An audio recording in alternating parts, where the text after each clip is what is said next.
What's up, everybody? Welcome back to the Martian and Ozzy podcast. This week, we are back to talk about the UFC card going down from Singapore this weekend, headlined by Max Holloway versus the Korean Zombie. 13 fights going down this Saturday morning, 5 a.m. Eastern time for us on the East Coast. I'm joined by my co-host, as always, to break down these fights this week. How we doing, my man?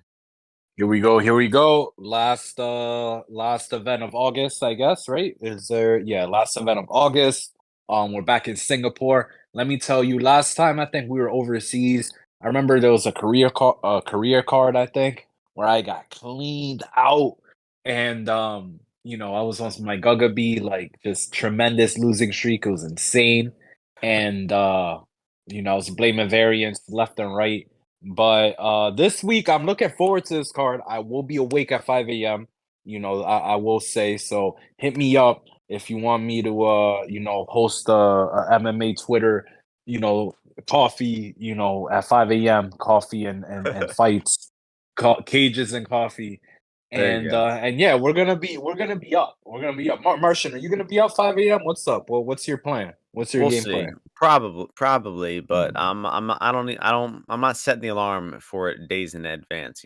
I'm I got looking into maybe making it a night, you know what I mean? Like a all-nighter kind of thing. Like Yeah. look into so we're gonna see. So we'll see, boys. Hit me. Check me out on Twitter. Yeah. I'm gonna have to make a last minute call. I'm gonna be doing some shit the night before, so I'm All gonna right, be moving on.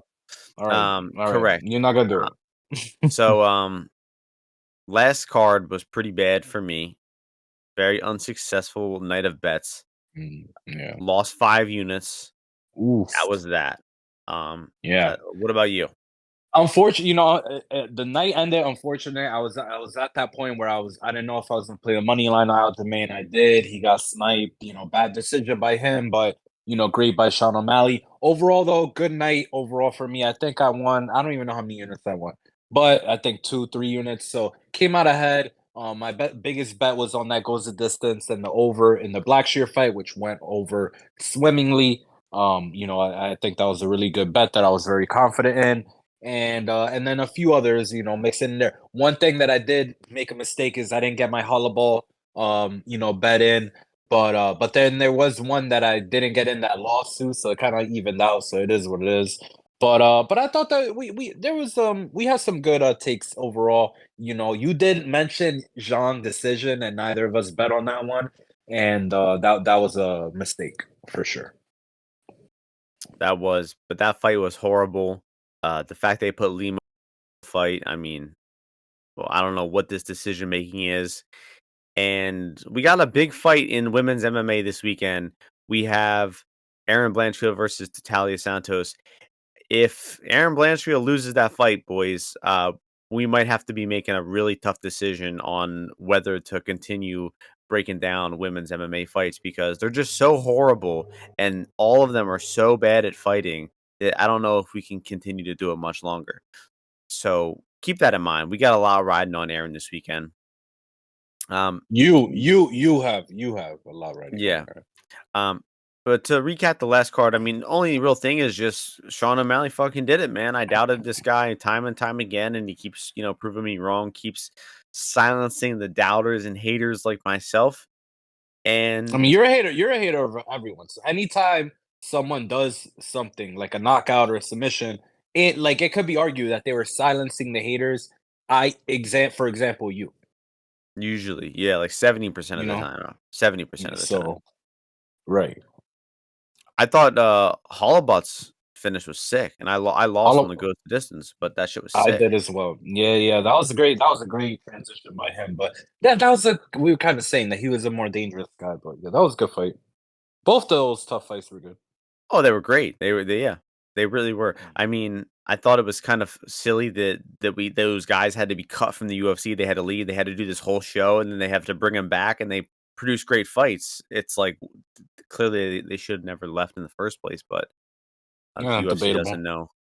But that's enough about last week. Let's get into this week. We got 13 fights, some very low impact matchups going on, especially on the prelims. A couple of okay matchups later in the Yeah, card, but let's get into these. Go ahead. one thing when you mentioned that, we're gonna make a change.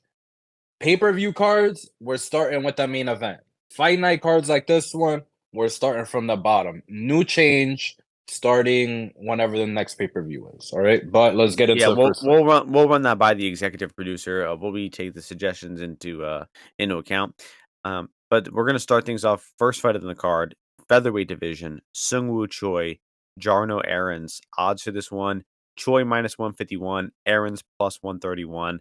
Aaron's has taken action.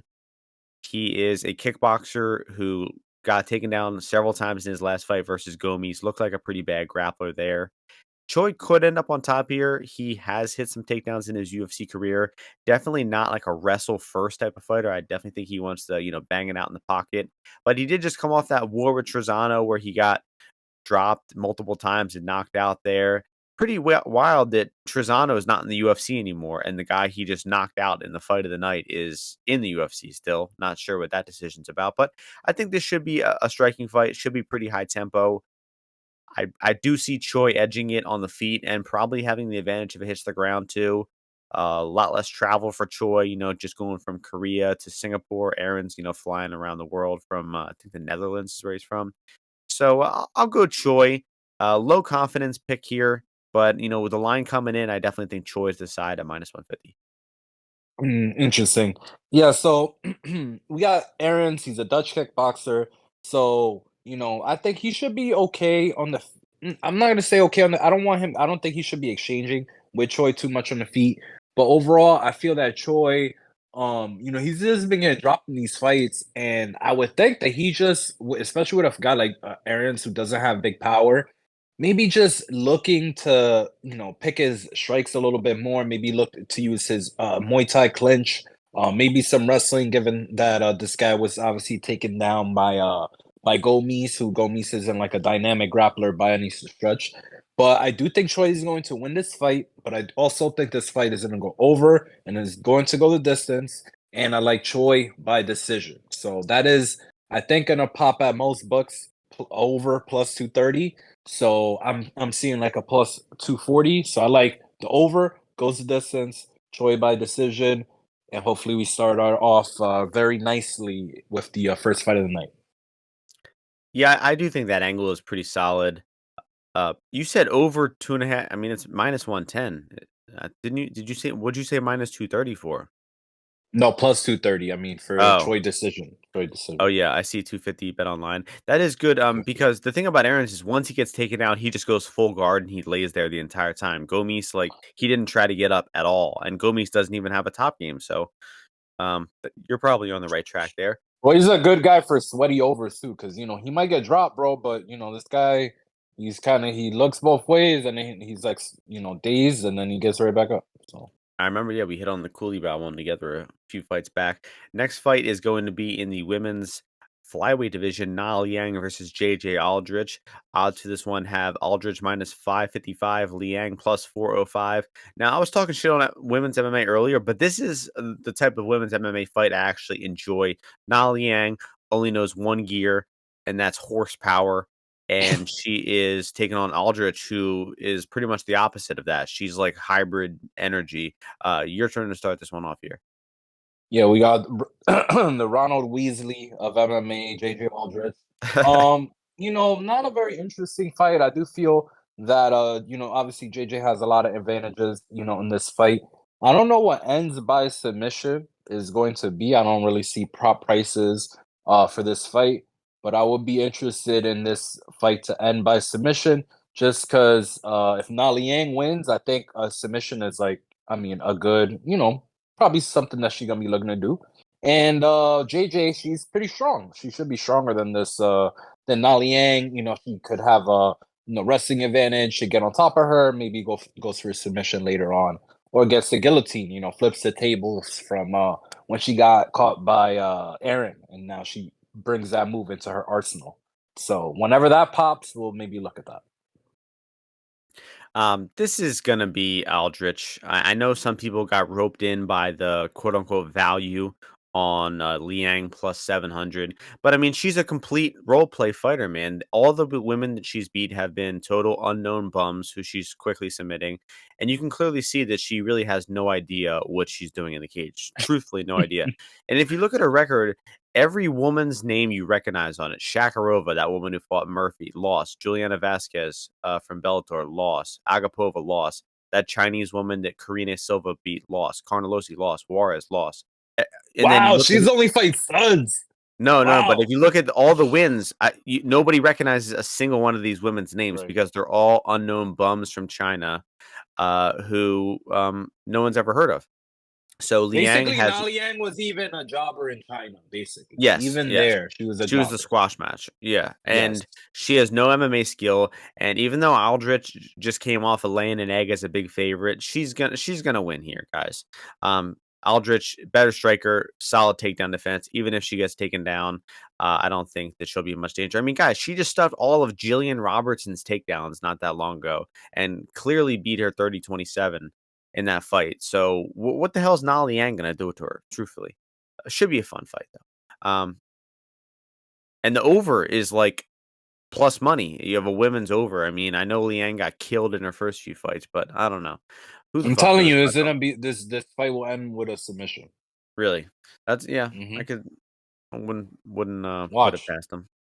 Um next fight we're moving along. Welterweight division, Yusaka Konoshita taking on Billy Mm, Goff. This is a banger banger. alert. This is Kinoshita minus 131, Goff plus 111. My thoughts on the fight are that Goff puts himself in bad spots in all his fights. I mean, he nearly gets finished or knocked out in most of his fights. Honestly, just his two most recent fights, he got head kicked and almost put out by Smotriski, and then he almost got TKO'd from top position by Sumter. He came back and won them both, but he clearly is a Mm. guy who like needs to get hit to wake up a little bit. So why not just wait to live bet him? I mean, Kinoshita is way bigger, right? He's probably gonna have like I don't know what the exact number is. Let me look. I would guess 4 inches of height and reach here, and he's young. He's young. He's explosive early. I think he's gonna. It's only actually 2 inches, but I just think Kinoshita is gonna be the more explosive and dynamic early, and you can just have a chance to live bet on Goff. So wait to see how it goes. If Goff is still alive after a few minutes, look to take him live. We just saw Kinoshita dump his cardio very badly versus Fugit. So could happen again here. I'm going with I don't have a pick on the fight. I gave you my betting opinion on the fight. Man. That is that. What about you? All right, I'm gonna help the listeners more than you did. So this is a matchup, good matchup here. Okay, so we got Kinoshita. Kinoshita looks like a unit in there. He looks really big to me, and I was actually high on him overall because he's got the striking from the southpaw stance, pretty quick, nice left hand, throws a body kick, has a little bit of judo background. Throws aggressive strikes, so is very much looking to hurt you with strikes in there. And the collapse versus Fugit was a little weird, because it looked like he didn't have like the right habits or tendencies, for even when it initially hit the ground. So it was kind of bearish, made me bearish on him. Billy Goff, I'm a little bit familiar with Billy Goff. I've seen him at a grappling tournament or two. The guy's a good wrestler. I think he might have wrestled like some D3 or something like that, or he's got some high school wrestling for sure. But he's very, very gritty. He does have a very good ground game from the top position. I would imagine that if he got taken down at any point, it would be very hard for Kinoshita to consolidate top position. That being said, he's gonna have to win this fight from the feet. I do think he could do that. Like Martian said, he is pretty accurate, and Billy Goff is kind of a little bit easy to hit, and Kinoshita is very accurate. Goff doesn't have that much experience with southpaws, coming off a little bit of a knee surgery. So I like Billy Goff. I do want to bet him. Obviously the lines come in a little bit, but I'm a little more dubious and not as pumped up. And I would want was curious for a better under, but the under price is not that great. But looking at Kinoshita KO that's a terrible price at under plus 200. But I do think this fight is gonna finish. I don't think this fight hit the bell just because Billy Goff himself is very very aggressive and he just builds into the fight. So I like Billy Goff. I'm gonna pick him, but we'll see if I end up with a wager. Cool. Yeah, the Discord guys keep saying automatically reconnected. Hopefully, it never said disconnected. Hopefully, it's been recording this entire time.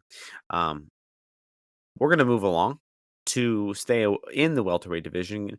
Song Kanon taking on Rolando Bedoya coming out of Peru. Peru is very hot right now in MMA. And we have Bedoya minus 310, Song plus 260. Your turn to start this one off.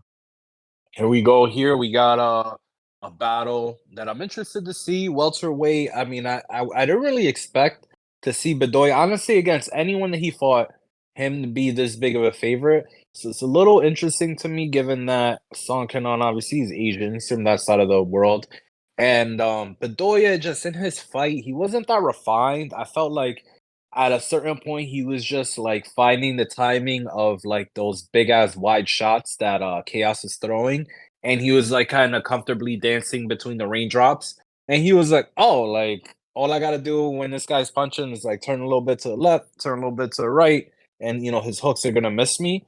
And then he kind of just kept going with that. So I'm not sure if this fight to finish, I think is a little bit favored or something like that. I don't know, but this is a fight that I think could go over as well. Although I do know that Song Kenan, he does like to throw down, like he knows his best chance to win is by knockout. But I feel that Bedoya is not as that good at the on the counter, so I don't think he's actually going to catch Song that much. So I like the over and or the goes distance, and then Bedoya by decision at plus 200 for this fight. Yeah, that Bedoya decision line seems pretty good. Yeah, the over is juice minus 200 for the 1.5. Yeah, And, I think two and this a is half, two going and a to, half. oh, okay, this is going to be a pretty volatile striking fight. I don't think either of these guys are any good. Song definitely seems like he could be, falling off a cliff here. Hasn't won a fight in a while, been knocked out a few times. Looked like he was going to make it to the decision versus Gary, but then got knocked out in the final few seconds of that fight. And he's just never really ever beaten anybody good. I mean, the guy has a few wins in the UFC, 4 wins in the UFC, but all the guys stink. They're really bad fighters. So I don't know, man. I think that Bedoya is getting a little too much respect here. I mean, he put up a valiant effort against Chaos Williams on short notice there, but still clearly lost that fight in my opinion. It was sort of close, but I don't know, man. I just think that he's getting way overvalued here. So I guess it's Song or pass. Song not an easy bet to make. But he's only 33. I guess he could come back here. And he is, fighting pretty close to China here. So the crowd will be behind him. I think he has won all his fights in like this side of the world. I don't think he's ever, I think his losses have been like in America, and his wins have been like these fight nights where they go to Singapore or China or something or another. So yeah, that's a real trend. I just looked it up. Uh, New Zealand, China, Singapore, and China again. Those are all his UFC wins. So he clearly performs better when fighting close to home. So I think Song might be worth the play here. Small value bet. That's going to move us along to the welterweight division, premier division in the UFC, and probably one of the more entertaining fights on the card. Should be a good one here. Chidi Njokuani taking on Makal-Oleksiejczuk. Two guys with some complicated last names. We're going with Chidi versus McCall, and we have a pretty close to pick 'em line here. We have a McCall with a slight favorite right now, minus 116. Chidi minus 104. I like McCall. I already bet him, and I think he will win this fight. I believe that he just brings a higher intensity to fighting than Chidi does. Chidi's fight against Duraev, he loses the first round getting taken down. Second round, Duraev mysteriously stops attempting any takedowns. He gives Chidi the perfect conditions to win the fight. And what happens is a low volume, low intensity sparring match for the last 2 rounds. where Chidi seemed to be edging it, but then the judges gave round 2 to Duraev, and he lost the decision there. And with how badly we know Duraev gasses now, I mean, all you have to do is push a little bit of a pace on Duraev, and he gasses. And Chidi couldn't do that because he doesn't push a pace because his cardio can't keep it up. He beat up RoboCop in round 1, gassed out in round 2. So I just don't think that Sheedy is very good at all, and this is gonna be a striking fight. First opponent McCall has had at 185 who is gonna be able to actually, like, stand toe to toe and strike with them. But I just think McCall is gonna do more in the cage here. He's gonna throw more strikes, he's gonna have better cardio, he's gonna push a higher pace. Both guys are horrible grapplers, but I don't see either guy, going with, any takedowns here. So I just think they're gonna strike, and I trust the output and the aggression of McCall here. So I'm going McCall at near pick. Mm. Yeah, interesting fight here. Honestly, fight that makes sense. Two strikers. I would imagine there's not a lot else is gonna go on here. And I mean, you summarized it pretty well. Like I say all the time with these Mikal fights, obviously he hits guys. Usually they go down, but you always know that he's coming out aggressive. He's not gonna really, give ground if he can't. If you're gonna be backing up against him, you're going to be very uncomfortable.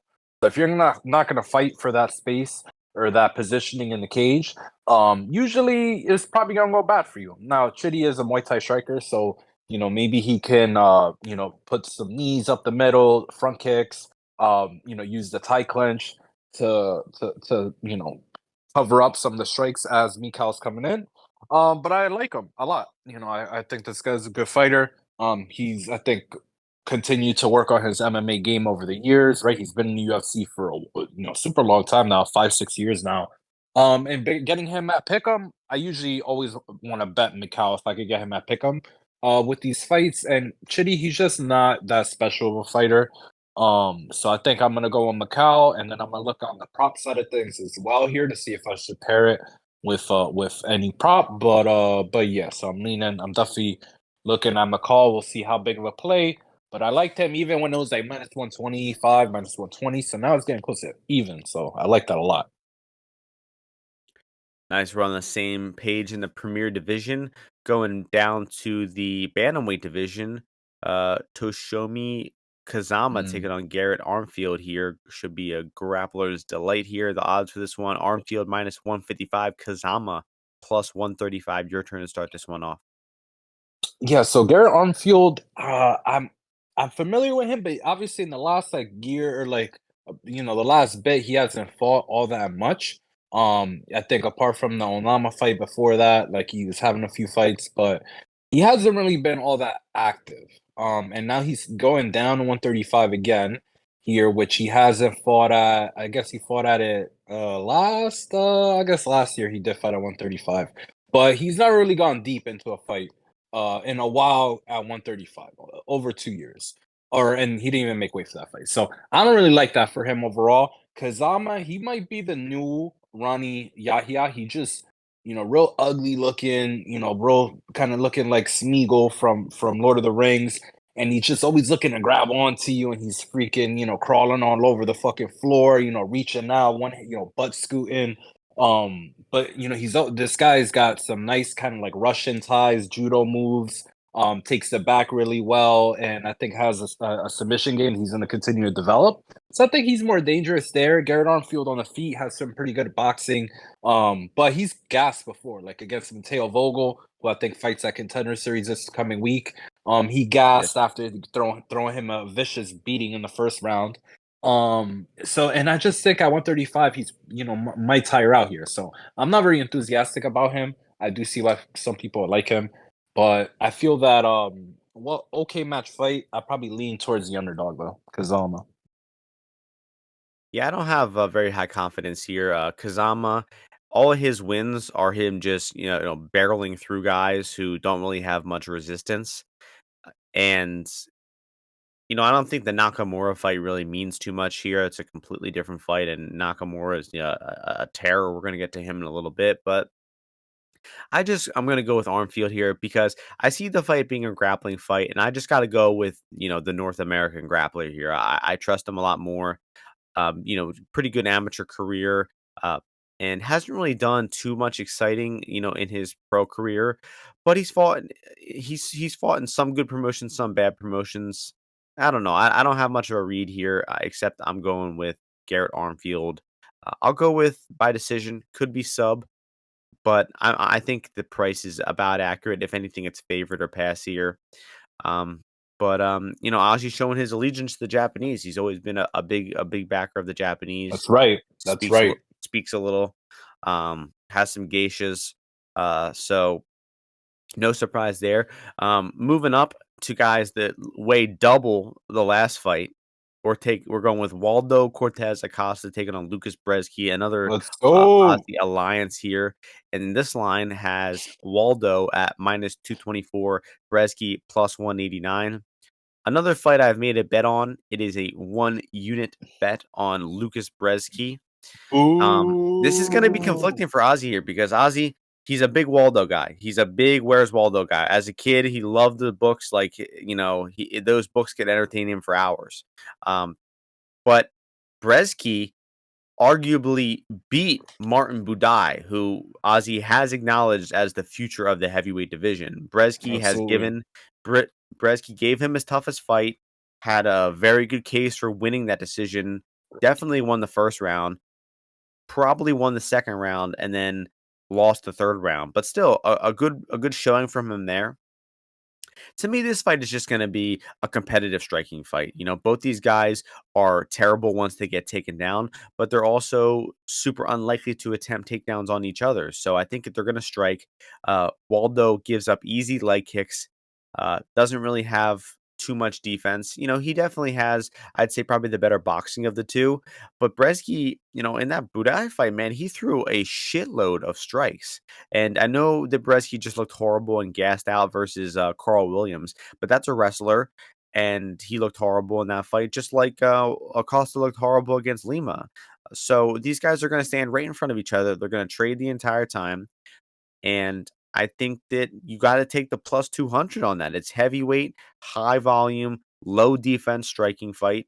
And with the way that Waldo gets hit, gets leg kicked, the way he had competitive striking fights with Vandera and with Chase Sherman, Brzezki easy click here. Am I confident he's going to win? Fuck no. But I'm confident that this line should be tighter than plus 210, and I think it might even come in even more. So Waldo's slight favorite, sure, but not minus 200 or more. Yes, this fight's probably gonna go to decision. What's the price on that right now? My computer's I messing think up a it's like little bit. minus 115. I'm gonna pull it up for you now. Perfect. Perfect. That's a great line. 125. Perfect line. The fight's gonna go to decision because Bresky, he's big and fat. Like he's not that fat, but he's big.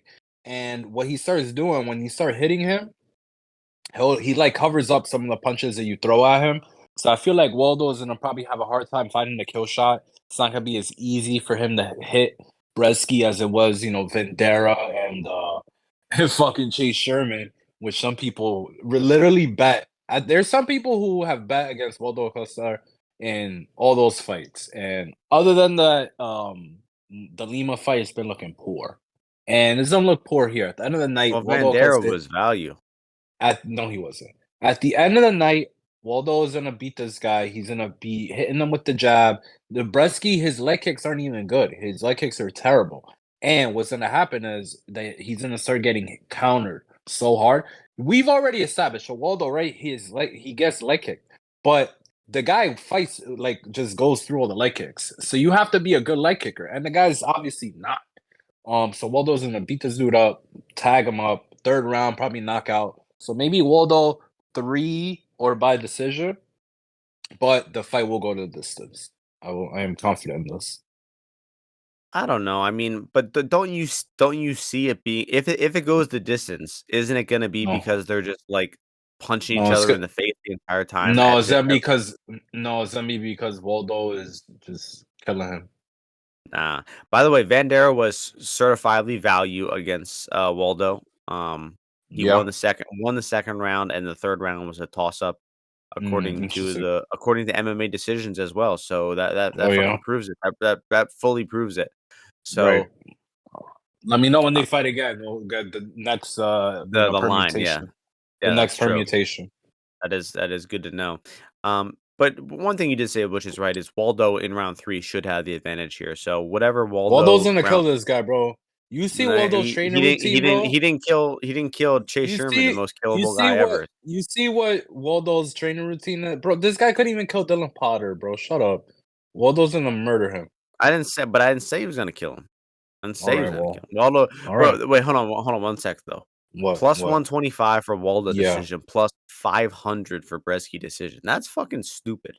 Waldo's Uh, gonna Waldo's gonna piece this dude up, bro. This is the thing. You see him have a competitive striking fight with Boudet, and you think because you saw Boudet just fuck this dude Josh Parisian up, that you're like, oh my god, like this and that. But no, it doesn't matter, bro. Because Waldo is on another level, bro. When these guys are in front of him, you'll see, no, you're you'll tripping. see, You're tripping. You're you'll tripping. see, you'll see, you'll see, You you'll gotta see, drop you gotta drop the allegiance you'll for see, some objective analysis. you'll see. I don't do this with the Ukrainians, you know? Fuck no. They don't want your support. I do I financially support them with my tax dollars. Mm. So do you. We're at the main card now. We are at the main card. We have 6 fights on the main card, and the first one remains in the heavyweight division. Junior Tafa, the brother of Justin, taking on Parker Porter, who just fought Justin and got knocked out in the first round. The odds for this one have Tafa minus 142, Porter plus 122. Damn. I'm starting it off. This is Parker Porter all fucking day. I mean, we just saw Muhammad Usman fight and beat Junior Tafa, and I'm extremely confident that Parker Porter is a better fighter than Muhammad Usman. I mean, Tafa in that fight looked so horrible. I mean, it looked like he had no idea how to stop a takedown, no idea how to get up from a takedown. And on the feet, I mean, I guess he's okay. He's somewhat quick, but it's not like this guy is like amazing on the feet either. So it's not out of the realm of possibilities. Parker wins the striking here. Don't think he will, but also Junior is nowhere near like the precision or power his brother Justin does. You know, Justin actually had a really nice punch that countered Porter. And I just think that Porter is hopefully going to attempt some takedowns here. One takedown, and Tafa is going to be flat on his back for the entire round. So that immediately makes Porter the favorite to me. So I'm going to end up on Porter here, likely for a unit and a half to 2 units, something like that. Easy Parker Porter spot here. Interested to see where you're standing on this one. Hola, mi amigo. We got Parker Porter back. Why are they sending Parker Porter all over to Asia? Parker Porter is a U.S. attraction, and the fact that they are, depriving us of that. I wish he would have been on. I hope he turns on his own MSG card. That if he is on that, maybe hopefully against like maybe like Tom Aspinall or something like that. Or Waldo. I'll buy tickets. Or Waldo. Tom Waldo. Aspinall. Bro, Waldo versus Parker Porter. That's New York. That's Dominican, right? Versus Boston. No, that fight would be. High That's a level. banger. That I will buy you a ticket, Martian. No, I will No, be in attendance if that fight. no, If no. that fight takes We place, heard it. and if that fight takes place, I'll be there. So I need that. I'll be with you. I need that one. So holy I was shit. there. I was there at Parker's last fight, bro. Holy The arena fuck. was crazy. Remember Braxton Smith? Dog, we will pack the house for Waldo for that UFC. Oh man, it's gonna be a movie. Anyway, let me go ahead into this fight. So, or what fight are we on? Or Parker Porter, excuse me. So, versus Tafa. Yeah, so Tafa, he's a little more slim than his brother, so he's like a little bit more agile. I feel like he looks, but like you said, that fight against Usman was just a weird fight.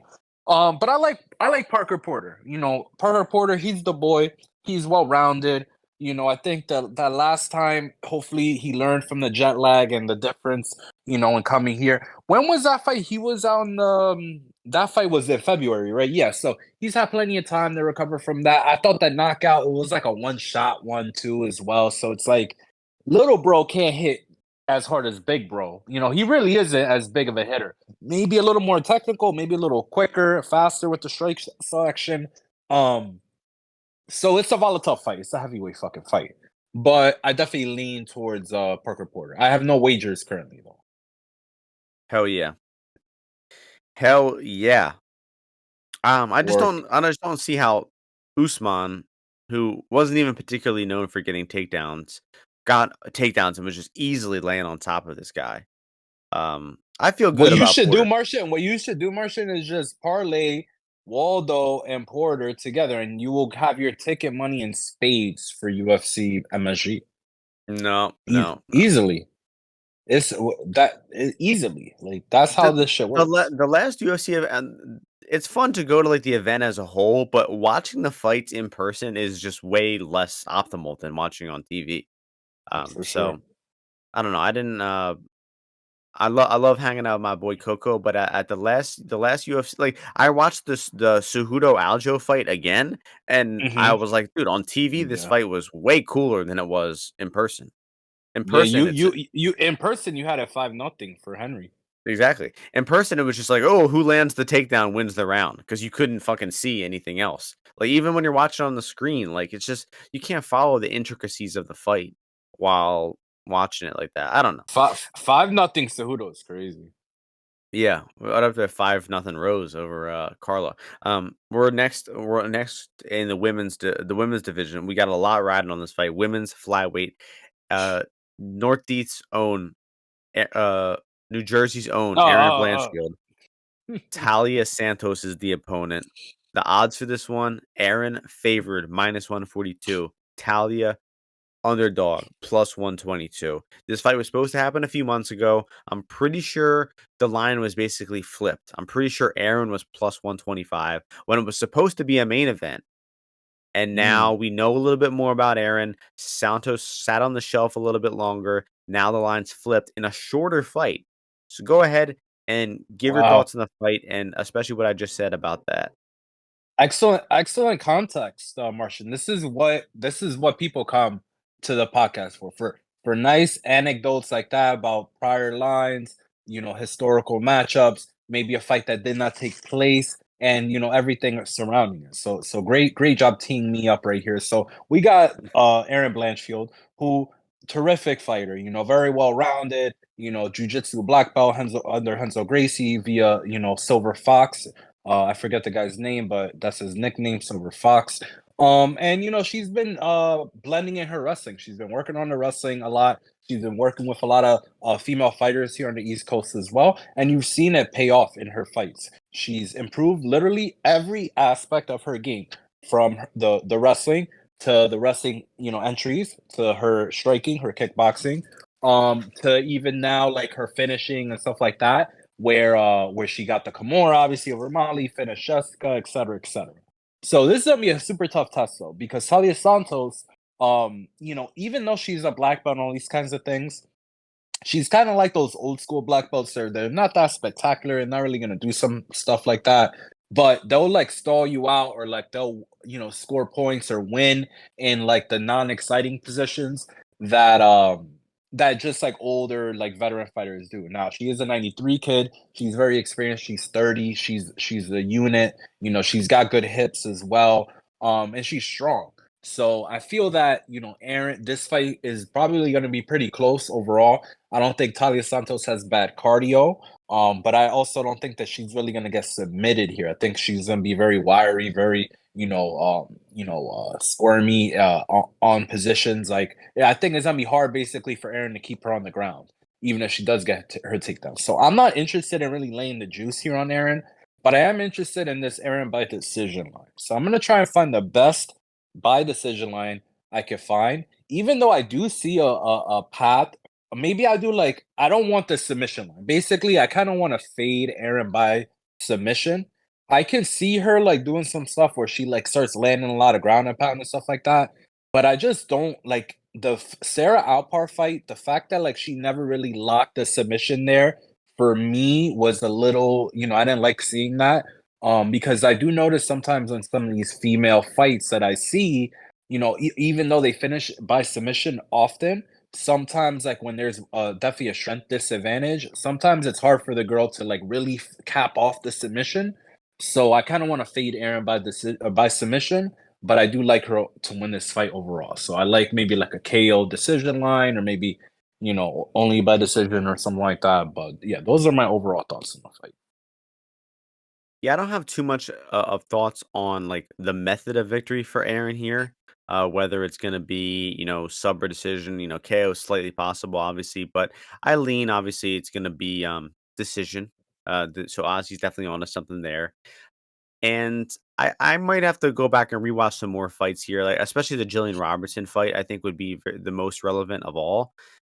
But, I gotta go with Erin here, man. I just think that she is on the up and up, and, I said this to Ozzy earlier, but I could see Santos, having a little bit of the Dominic Reyes effect here, where she was so close to beating, like, this big undisputed champion as a huge underdog, probably did enough to deserve the victory, and then the decision didn't go her way. She kinda got hosed there, and now she's been on the shelf for a year.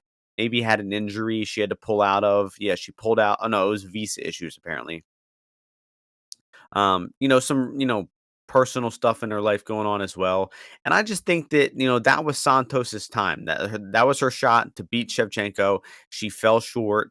And now it's gonna be a big mountain to climb. She's at the bottom of the mountain right now, She really is. But Erin is almost at the peak. She really is knocking at the door, and she only has a little bit more to go. She wins this fight, she How's will she get at the the next step. bottom of the mountain? If she wins this fight, she's probably gonna fight for the belt. Nah, nah, nah. The UFC don't give a fuck about her. They'll give it to they'll let Manon Fiorot fight over Santos. Okay. And honestly, I hope. I mean, if Firo beats Rose next week, which she probably will, it's going to be a tough competition. But I really think Aaron should have gotten the title shot, or should get it. And I just think that Aaron's going to win the fight by being younger, quicker, more dynamic. I think she has a little bit more to offer on the feet. I think her striking is vastly improving. I think that's probably her best aspect of improvement is her striking. And I still have a little bit of questions about her takedowns, but I think she did a much better job blending them than she did in the Aldrich fight in her last fight versus Andrade. Honestly, just made that shit look easy. I mean, the line was close versus Andrade, toughest opponent to date. Andrade just, such a terrifying woman to fight. And Aaron approached it with amazing composure, outstruck her, took her down, easily submitted her there. And I just think that when these two lock up and eventually grapple, I think that Aaron is just the better overall grappler of the two. Santos is probably stronger, but I just think the technique and the agility, the cardio, I think will go to the Blanche here. And I believe that that Aaron Blanchfield will win a decision. This will be a Singapore Santos. She lost 30-27, and it'll be Erin getting her hand raised across the world and continuing her ascension here. Don't love that they're shafting our girl of the main event. It was supposed to be a main event. She wins her last fight as a main event, and now this is a 3-round fight, and there's 3 fights before her as the she should at least be the co-main event. And they got Fernie Garcia ahead of Blanchfield. Stop disrespecting Aaron like that, man. What is this? All right, next fight. Women's bantam, or no, not women's, men's bantamweight division. Rinya Nakamura taking on Fernie Garcia. Odds for this one have Nakamura minus 800, Fernie Garcia plus 550. I coined this nickname. I think it's actually some of my best work. Rinya Nakamura. This guy gets in the cage and he fucking bodies people. He's a former Olympic wrestler, but would you know that from watching some of his fights? No, because he just be bodying dudes on the feet. He doesn't even need to shoot takedowns on some of these guys. And this is I don't know. I think it's no, it's my turn to start off, but this is going to be an absolute slaughter. Fernie Garcia comprehensively lost his last fight to Journey Newsom. Oh no, wait, that was 2 fights ago. He lost to Brady Highstand as well. But comprehensively lost almost every round to Journey Newsom, who But stinks. but Martian, didn't he exceed expectations in the UFC with those 2 fights? Don't you think? No, no. Okay, keep Well, going. Go ahead. Rinya is just gonna body this guy. He can take him down if he wants Mm. to. The takedowns will come easy, and on the feet, he that straight left hand is gonna be an absolute piston. And this is like a lock type of fight. I'm not gonna be parlaying it or nothing, but I would be truly perplexed to see Nakamura not win this fight. So it's gonna be a slaughter. The Japanese Ooh. man will get his hand raised. What are you thinking about this one? Bro, this dude Nakamura.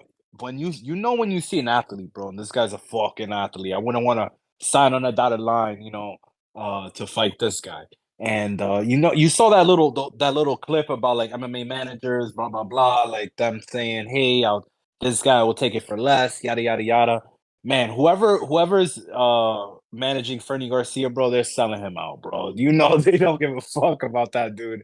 And they're like, "Yeah, you need a guy for Nakamura. I got this guy for you." But yeah, man, Nakamura, crazy strong wrestler.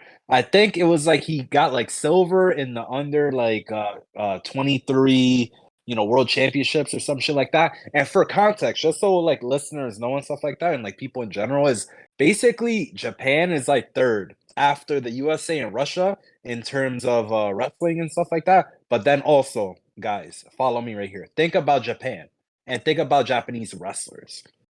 They're very small. So the competition at this motherfucker's weight at like 65 kilograms or whatever it is, 57. I don't know what weight specifically, 60. Any of those is insanely competitive over there in Japan, Korea. Those motherfuckers are just they just clone them. They're all like, like Ken Yamamoto and shit like that. But it's super competitive, is basically what I'm telling you. So this guy's a stud. He's training at ETT as well. So I think he's got a little bit of a connection with what's his name, Kyoji Horiguchi. So I like to see that he's got a good camp. And yeah, he should definitely win this fight. It's a little tough to parlay that, but I do feel that Fernie is a little bit hittable, and I do feel he will swing. So at some point, these guys will get into a swinging match, and I feel that Fernie will go down. He's in a face plant and be knocked out. So I got the under 1.5. And what book is that on? Do you see it yet? I don't know. No, I not yet, I but I see like a minus 160, 155. I agree Or that y'all or Nakamura. We'll go Nakamura. No, let's go KO. Nakamura KO. Yeah, yeah, yeah. Yeah, I remember betting that shit last fight like minus. Oh, no, it was plus 125. Now it's only minus 135. I still think that's probably good. I mean, obviously you have to be slightly worried about the submission, but like He's not submit him. He's not this submit past him. few fights, yeah, exactly. This past few fights, it Mm, looks like he has no interest in no. submitting or wrestling. He Mm, is throwing hands, mm. so he's gonna live up to the Nakamura name. And that's gonna move us along to the featherweight division. Giga Chikadze taking on Alex Caceres. Fun matchup here. This one is going to be with the odds having Giga minus 240 and Caceres plus 205. Your turn to start this one off. Fun fight Yeah, here. yeah. This while being a fun fight, I don't have that many thoughts about it overall, just because I feel Caceres, yeah, I honestly feel he is obviously the more well-rounded MMA fighter. He's been more active. He has more UFC fights. He's really come into his own, got that like second win in his career. But on the feet, he's not that dangerous. He likes to fight at range and do that karate, kickboxing stance and stuff like that, which is probably going to be very bad for him here. If you remember Sadiq Yusuf kicked the shit out of his legs, had him limping all over the fucking place. So I would think that Giga will incorporate the leg kicks. Him being a southpaw, he could obviously fight from both stances, but with that being said, he could kick with both legs, so he could kick this dude's legs on both sides, whichever stance that he's in. So I would lean towards Giga winning this fight, but I honestly just really at the bottom of my heart feel this fight's gonna go the distance. So although it is juice, there is a lot of juice on it. And I can't justify taking Giga even money by decision when I could get like I have to take the normal goes the distance. So I kind of I like that uh, line, and I probably gonna bet it. But that's how I feel about the fight. Maybe a little bit of value on Alex Caceres, but I think I want to bet the over, or if I would bet Caceres, I kind of want to bet him by decisions. Yeah, I mean, we were talking about this before. I think it probably will inevitably go the distance. I would say the price is like right accurate where it's at right now. I don't think that I would like plant my flag on the fight ending ITD. I was just thinking that when the fight's on the feet, I think it's going to be a lot of evading from Caceres. I don't think he's going to want to really plant and throw with Giga, while Giga will want to. He's going to want to force these exchanges, and I don't really feel the same about Caceres. He's gonna be trying to jab and eluding and maybe looking for his takedowns. I mean, he really should be looking for takedowns here because on the feet, I just think the speed difference is gonna be pretty significant for Giga. He is 34 though. He's coming off of an absolute beating, probably one of the worst beatings anyone's ever taken from Calvin Kattar. Calvin Kattar landed the most elbows in any UFC fight in history in that fight. And, Is Giga, that an official stat or did you make it up? I made it up, but I'm almost positive Okay. that's true. I'm almost Okay. I was just wondering. yeah. Um, I don't think that there would be a number on that one, an official way of figuring that one out. But I think that Caceres is the money line side here. Uh, the dude is 8-2 in his past 10 fights, 7-1 in his past 8 fights, only losing to Sadiq Youssef. So I mean, the dude's a fucking stud, and I feel he's generally underrated as an underdog. So I think Caceres, all he needs is one body lock here, guys. I mean, one body lock takedown, and Giga is in some shit. So I think Ozzy's, probably on to something with it going the distance. Maybe Caceres money line coupled with some Caceres decision. I'll be cheering for Bruce Leroy here. Not a big fan of Giga, but if Giga wins the fight, you know who's next? Bill You Algeo is already next. know. Bill Absolutely. Algeo, once he dusts Alex Hernandez in a few months, Exactly. the Yes. fight is going to be there. After he dices up Alex Hernandez, dices Yes, him up. and Easy there. What is that's that gonna in October? That's in October, October Martian. 7th. Yeah, October 7th. Joe Pyfer on the same card, so the Nice. Philly vibes will be And what is that? in. That's the apex of it? Yes, right? I believe so, but that would be fucking Yeah, yeah, yeah. stupid.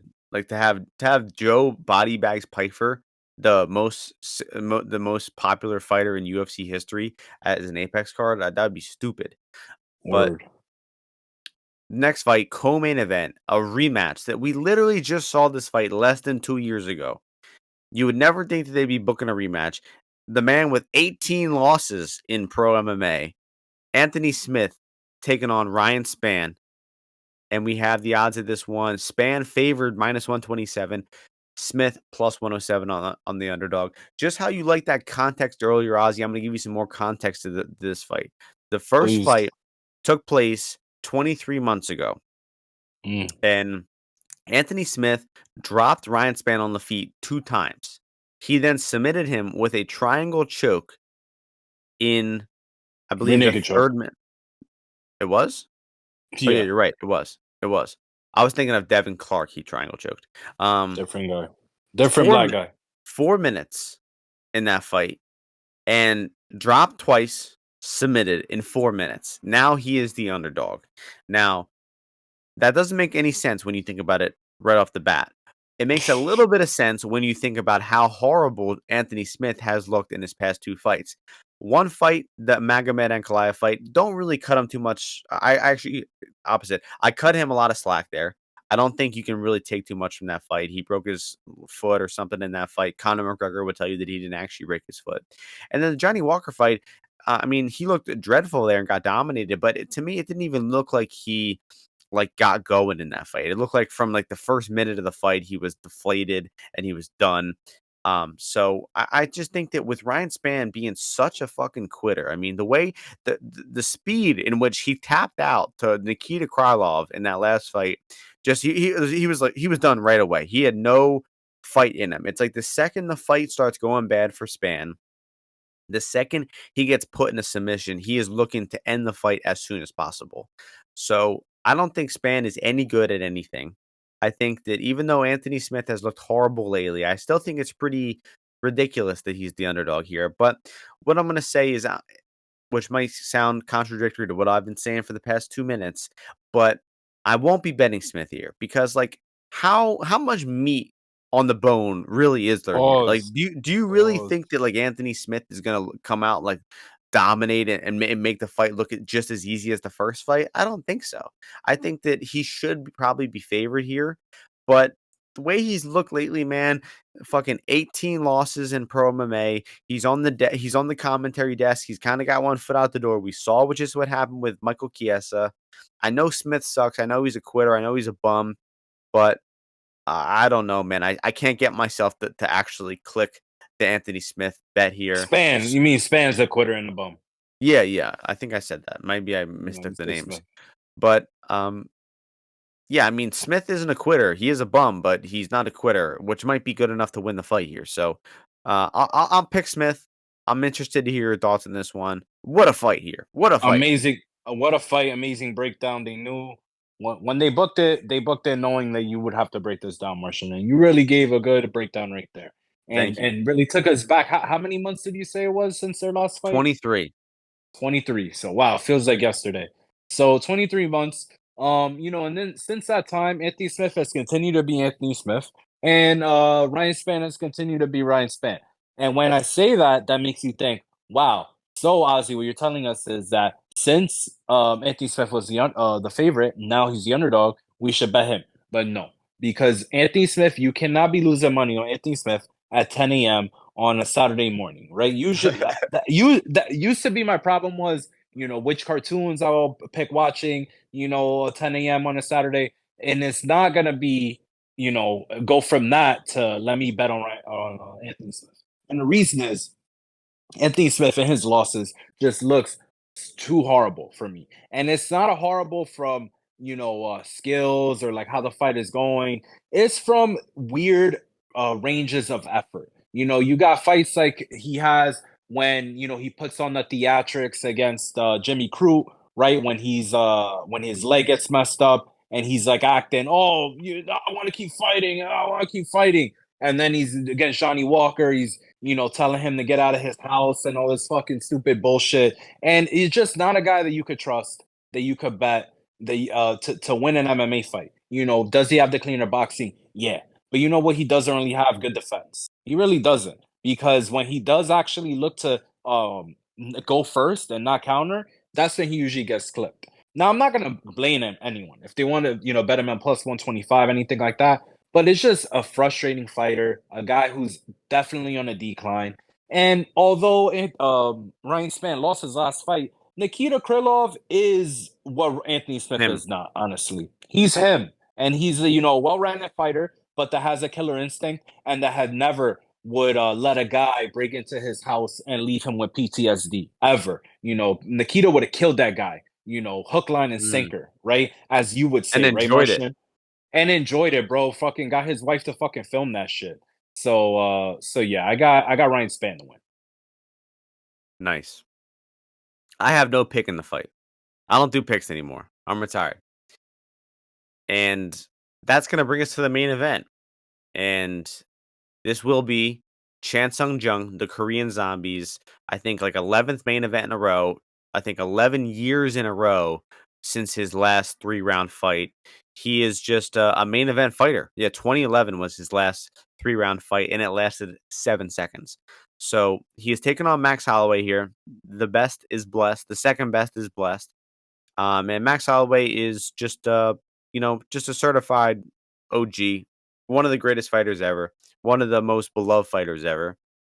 And I forgot to tell you the odds for this one because it's Max Holloway minus 800, Chan Sung Jung plus 550.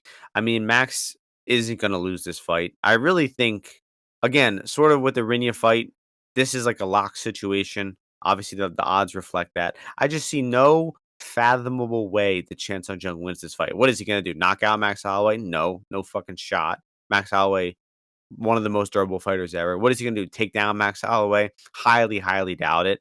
Holloway has some of the best takedown defense ever. He's not going to throw more volume than Max Holloway. That's for damn sure. So Max Holloway is just going to, have target practice here, probably beat the absolute piss out of Chan Sung Jung. And it just comes to a matter of, is it going to be a decision or is it going to be a finish? Holloway lately kind of looking like he just hasn't had that same like killer instinct that he did in the past few fights. Like the Aldo fights and the Brian Ortega fights. I mean, he was trying to take those guys out. And the past, fights of his, I don't see that same intensity from him. Even when he's got guys really, really beat like Calvin Cater, Yair, Arnold Allen, it's just he never really goes into that next gear and searches for that finish. So I think you got to be really wary of that if you're looking to bet KO. I wouldn't be interested in it. Obviously, the props that you could consider betting, I think, are max like 3, 4, 5 KO. I've donated a lot on those props over the history of Max's career. I'm sure the prices aren't even that good. Yeah, plus like 700 on round 3, 750 on round 4, 800 round 4, and then 1,000 on round 5. Those are dog shit odds. So fuck that. I don't see any bets on the fight to be made. Um, just enjoy a clinic for Max Holloway here. But this is a stupid fight. This fight does nothing. It's Chan Sung Jung just got brutalized versus Volkanovski, and now you're doing the same exact thing to him versus Holloway. So this fight does nothing for either guy. Um, the Asian audience has to watch their fellow Asian fighter get blasted. But Hawaii's pretty close to Singapore when you think about it, right? Only like what 10,000 miles in between them. So, what do you think about this fight? We got Holloway KO, -125, -120. He's gonna knock out Chen Sung Jung at some point. It's just No, gonna you're happen. It's you're not gonna bet that. absolutely 100%. It's just what's gonna happen. He's gonna wear him down. He's gonna wear that chin down, and at a certain point, he's gonna land some good body shots, and then kapow, come back with like a left shovel uppercut hook and knock Chan Sung Jung off his feet. The ref will show mercy, and Max Holloway will now have wins over, I guess, what says Aldo. He beat Aldo. He would have beat this motherfucker, and then he lost to Connor and what's his face. So yeah, he's gonna knock him out though. That's a good breakdown. I like that. I mean, -125 for a bet that it's gonna look good pretty much the entire time. It's probably not It's gonna gonna look win. It's It not gonna already look won. like likely until probably like 7 or 8 minutes in, but I mean, I just don't see any way in hell that Chan Sung Jung can avoid these shots. I mean, he's just gonna get absolutely lit up. So That what bet about the already won, bro. I don't know. I don't know about that. What I about won. what about Max Holloway submission 25-1? Nope. Knockout. I don't think that's a horrible stab. I don't think so. So Imma do bet it. that. Imma bet it right now. Okay.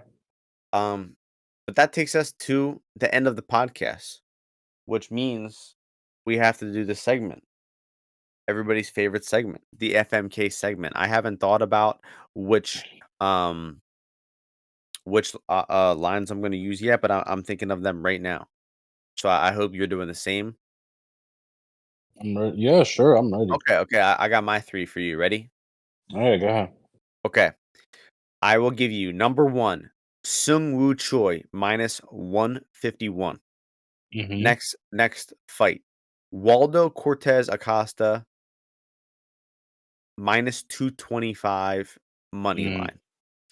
The last but not least, we're gonna go with Aaron Blanchfield money line -142. Three favorites I know you think are gonna win. I want to hear you decipher which one you're gonna fuck, which one you're gonna marry, which one you're gonna Oh, kill.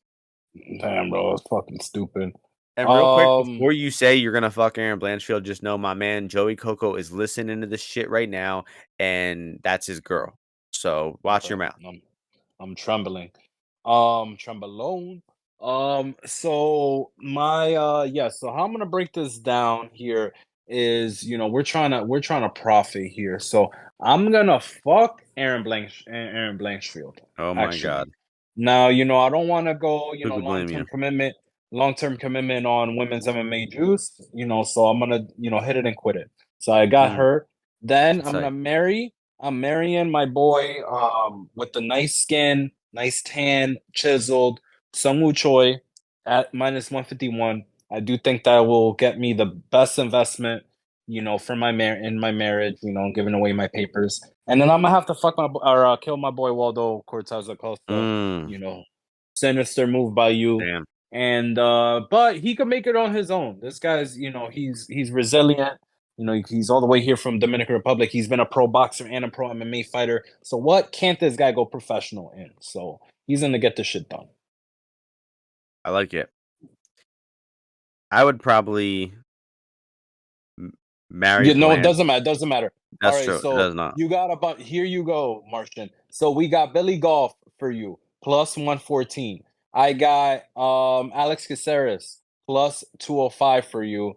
And lastly, I have Tafa-Porter plus 120. Fuck, Good. marry, kill, Martian. Go. Those are good ones there. Those are good ones there. And I got an easy one right there. Easy lineup. I know which one right away. First of all, um, I'm marrying the man with the nice titties, Parker Porter. I like how you phrase that one. Long-term commitment. I am interested in getting in a long-term commitment with Parker Porter. I think he's a long-term plus EV play in this spot, and I'll be marrying him. Drum roll on who I'll be fucking. I will be fucking the man with the afro, Alex Caceres. I like a He small liked that. He liked that. He I liked like a that. small investment into him, not a whole investment, just a small fuck investment. Which will lead Just a me to tip. kill Billy Goff, who enjoys being killed. Mm. Like, this guy's a bit of a masochist. He likes taking punishment early on here. So you gotta keep that in mind. You really gotta keep that in mind. He actually likes getting killed. So killing Goff, fucking Caceres, Marion Parker Porter. And those are good selections, 3 underdogs. Um, I like that one there. So that's gonna do it. We are the first event of Virgo season will be coming up here shortly. Hope everyone has a great Virgo season. I'm embracing the Ozzy method in this one, and we're gonna kill it. It was a rough whatever the last season was, August, but we're gonna rejuvenate and we're gonna get into August and September, and we're gonna kill it. And we got some international cards: Singapore, Paris next week, and we'll be back next week before the next UFC card. So thank you everyone for listening. Hope you all enjoy the fights, win some bets. We'll see you all before the next UFC event. Peace out, everyone.